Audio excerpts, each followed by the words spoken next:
təşəkkür edirəm.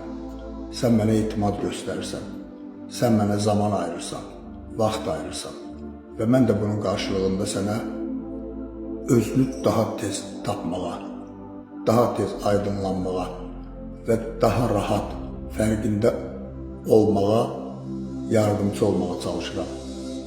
İndi biz səninlə növbəti bir fərqindəlik testi keçirəcəyik. Sadəcə diqqəti ekrana yönləndirirsən. Ortada yanıb sönən işığa baxırsan. Bütün diqqəti məhz o işığın üzərində, yanıb sönən işığın üzərində saxlayırsan.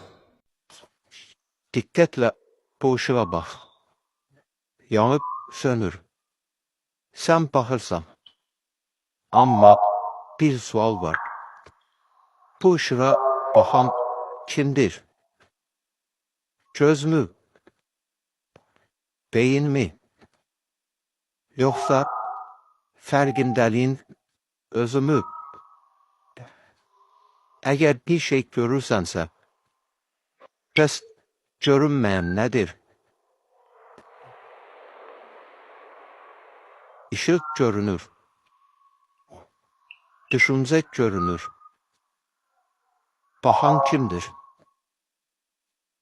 Əgər baxanı tapa bilmirsənsə, bəlkə sən baxırsan.